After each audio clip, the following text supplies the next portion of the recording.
السلام علیکم. محمد اظہر صدیق اپنے پروگرام میاس نیوز کے ساتھ حاضر ہے خدمت. پروگرام تھوڑا سا لیٹ ہے لیکن 30 مارچ 2025 وفاقی آئینی عدالت اور تقریباً سپریم کورٹ کی اہمیت ختم ہوگی، اس میں لے کر آپ کو جائیں گے اور آپ تک بتائیں گے سارے حالات اور واقعات کیا ہیں، ذرا کچھ اور باقی منشیات کے کیسوں میں کیا کچھ ہوتا ہے.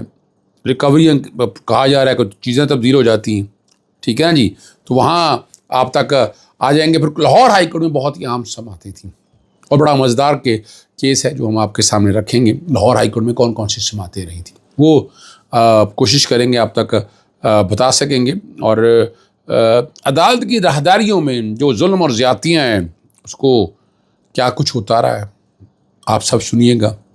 آج آپ وہ بھی بات کریں گے. آپ سب سے پہلے وفاقی آئینی عدالت کے سامنے سوات کے حلقہ NH4 سے منتخب جو MNA سہیل خان کی نااہلی سے متعلق ریفرنس پر الیکشن کمیشن میں جاری کارروائی کے خلاف دائر درخواست پر اٹارنی جنرل کو نوٹس جاری کر دی. اور یہ جو ریفرنس ہے نا، یہ قومی اسمبلی کے اسپیکر ایاز صادق سے دائر کیا گیا. انہوں نے موقف اختیار کیا گیا سہیل خان الیکشن سے قبل 3 سال تک خیبر پختونخوا کے اسسٹنٹ ایڈوکیٹ جنرل کے عہدے پر رہے، جو کہ ایک سرکاری عہدہ تو صبر ہوتا ہے. ایسے عہدے پر شخص فائز جو ہے نا الیکشن میں حصہ لینے کے لیے 2 سال کی پابندی ہے.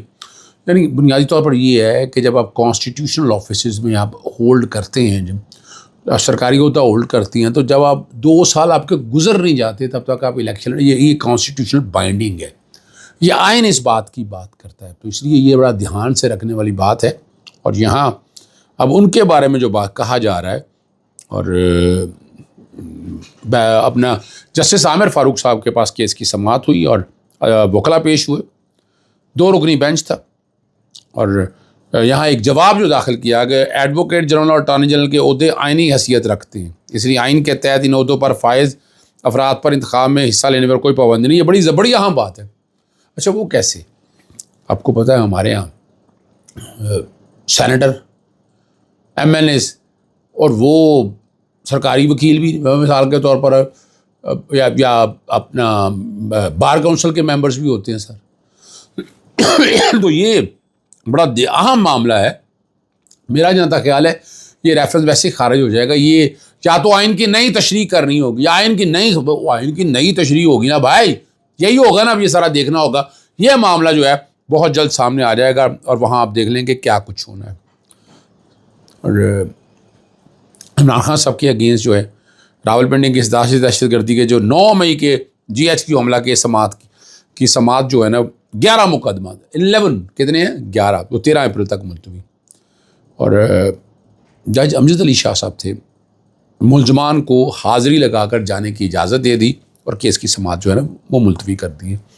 اور یہاں جو بڑی مزیدار بات آپ کے سامنے رکھنی، ایک بہت ہی اہم معاملہ ہے.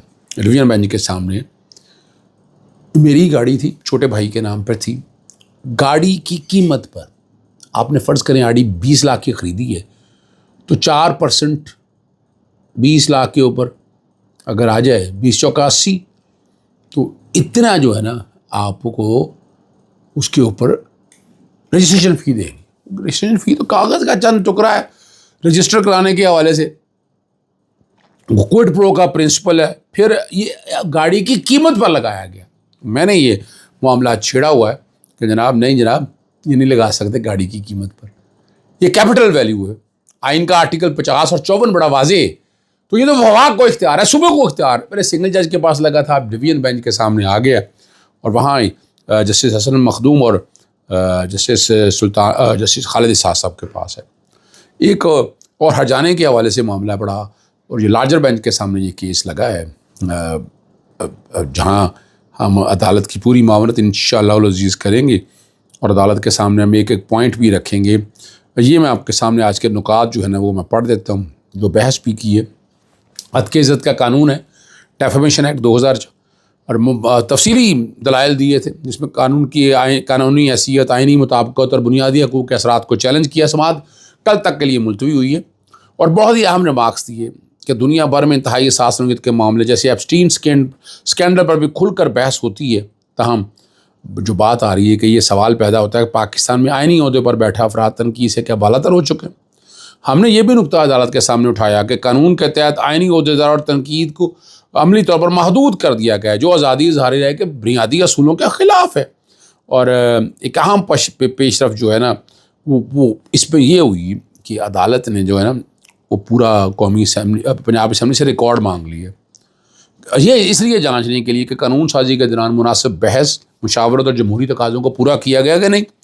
اور عدالت نے بالخصوص یہ بھی دریافت کیا کہ ارکان اسمبلی نے اس قانون پر بحث میں حصہ لیا اور آیا قانون سازی کا عمل آئینی طریقہ کے مطابق انجام دیا گیا۔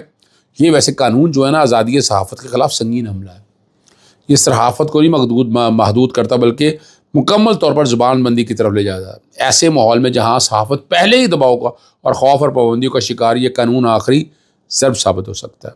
اور یہ بھی ہم نے کہا کہ صوبائی اختیار سے تجاوز کیا ہے، پیمرا آزادی اظہار موضوعات کو ریگولیٹ کرتا ہے آئین کے تحت، یہ آئین کے تحت ہے، اور یہ پیکا، پیمرا اور ان قوانین سے متصادم ہیں۔ اور ڈیفیمیشن کا ٹرائبیونل جو قائم کرنا، یہ بھی ایک متوازی نظام ہے جو عدلیہ کی آزادی اور بنیادی ڈھانچے کے خلاف ہے۔ فیئر ٹرائل کے بنیادی اصولوں کو نظر انداز کیا گیا، قانون شہادت کا اطلاق ختم کر دیا گیا، دفاع کے حق کو محدود کر دیا گیا، بغیر ثبوت کم از کم 30 لاکھ روپے جرمانہ مقرر کرنا ہے۔ اور یہ ساری باتیں آئین کے آرٹیکل 19 اور 19 سے متصادم ہیں اور کلربل ایکسرسائز آف پاور ہے، اور مذکورہ قانون کو جو ہم کہہ رہے ہیں کہ وہ غیر آئینی قرار دیا جائے۔ یہ چیزیں ساری عدالت کے سامنے رکھی ہیں۔ جسٹس اور اسسٹنٹ ایڈوکیٹ جنرل نے کل جو ہے نا عدالت کے سامنے عدالت کی معاونت کرنی ہے کہ اس معاملے میں وہ کیا کہنا چاہتے ہیں۔ بڑی زبردست سماعت رہی ہے۔ پھر ایک اور اہم معاملہ جو ہے وہ میں آپ کے سامنے رکھ دیتا ہوں، اور وہ ہے یہاں اپنا ڈی ایچ اے کے اندر جو ہے نا وہ ایک بنا رہے ہیں، ہائی رائز بلڈنگز بنا رہے ہیں، 5 کٹھے ٹاور بن رہے ہیں۔ اس ٹاورز کو چیلنج کیا ہے اور وہاں کے رہائشیوں کی طرف سے، اور ہے نا وہ اس پہ یہ ہوئی کہ عدالت نے جو ہے نا وہ پورا قومی اسمبلی پنجاب اسمبلی سے ریکارڈ مانگ لی ہے، یہ اس لیے جانچنے کے لیے کہ قانون سازی کے دوران مناسب بحث، مشاورت اور جمہوری تقاضوں کو پورا کیا گیا کہ نہیں۔ اور عدالت نے بالخصوص یہ بھی دریافت کیا کہ ارکان اسمبلی نے اس قانون پر بحث میں حصہ لیا اور آیا قانون سازی کا عمل آئینی طریقہ کے مطابق انجام دیا گیا۔ یہ ویسے قانون جو ہے نا آزادی صحافت کے خلاف سنگین حملہ ہے، یہ صحافت کو نہیں محدود کرتا بلکہ مکمل طور پر زبان بندی کی طرف لے جاتا ہے۔ ایسے ماحول میں جہاں صحافت پہلے ہی دباؤ کا اور خوف اور پابندیوں کا شکار، یہ قانون آخری ضرب ثابت ہو سکتا ہے۔ اور یہ بھی ہم نے کہا کہ صوبائی اختیار سے تجاوز کیا ہے، پیمرا آزادی اظہار موضوعات کو ریگولیٹ کرتا ہے آئین کے تحت، یہ آئین کے تحت ہے، اور یہ پیکا، پیمرا اور ان قوانین سے متصادم ہیں۔ اور ڈیفیمیشن کا ٹرائبیونل جو قائم کرنا، یہ بھی ایک متوازی نظام ہے جو عدلیہ کی آزادی اور بنیادی ڈھانچے کے خلاف ہے۔ فیئر ٹرائل کے بنیادی اصولوں کو نظر انداز کیا گیا، قانون شہادت کا اطلاق ختم کر دیا گیا، دفاع کے حق کو محدود کر دیا گیا، بغیر ثبوت کم از کم 30 لاکھ روپے جرمانہ مقرر کرنا ہے۔ اور یہ ساری باتیں آئین کے آرٹیکل 19 اور 19 سے متصادم ہیں اور کلربل ایکسرسائز آف پاور ہے، اور مذکورہ قانون کو جو ہم کہہ رہے ہیں کہ وہ غیر آئینی قرار دیا جائے۔ یہ چیزیں ساری عدالت کے سامنے رکھی ہیں۔ جسٹس اور اسسٹنٹ ایڈوکیٹ جنرل نے کل جو ہے نا عدالت کے سامنے عدالت کی معاونت کرنی ہے کہ اس معاملے میں وہ کیا کہنا چاہتے ہیں۔ بڑی زبردست سماعت رہی ہے۔ پھر ایک اور اہم معاملہ جو ہے وہ میں آپ کے سامنے رکھ دیتا ہوں، اور وہ ہے یہاں اپنا ڈی ایچ اے کے اندر جو ہے نا وہ ایک بنا رہے ہیں، ہائی رائز بلڈنگز بنا رہے ہیں، 5 کٹھے ٹاور بن رہے ہیں۔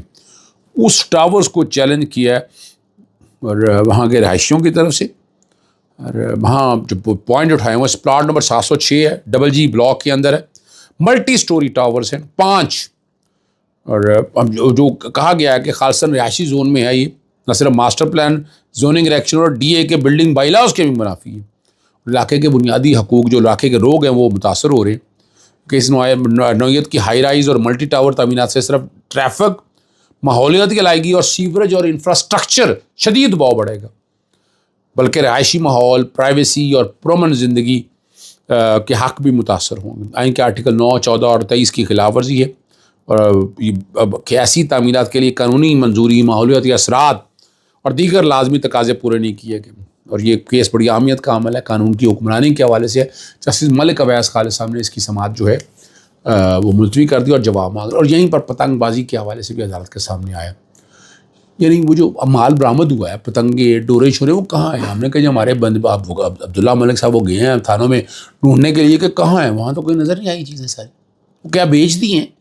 ابھی بھی حادثات تو ہو رہے ہیں نا، حادثات ہو رہے، جب حادثات ہو رہے ہیں تو پھر حادثات کو سامنے رکھ کر چلنا نا ہم نے. تو یہ والی ڈیٹا بھی سارا، پھر کتنا ایف آئی آر ہوئی، کتنے لوگوں کو سزائیں ہوئیں، کیا کچھ ہے، سزا اور جزا کا نظام، ان سب پہ عدالت نے نوٹس جاری کرتے ہوئے اس پہ بھی جواب عدالت نے طلب کر لیا ہے.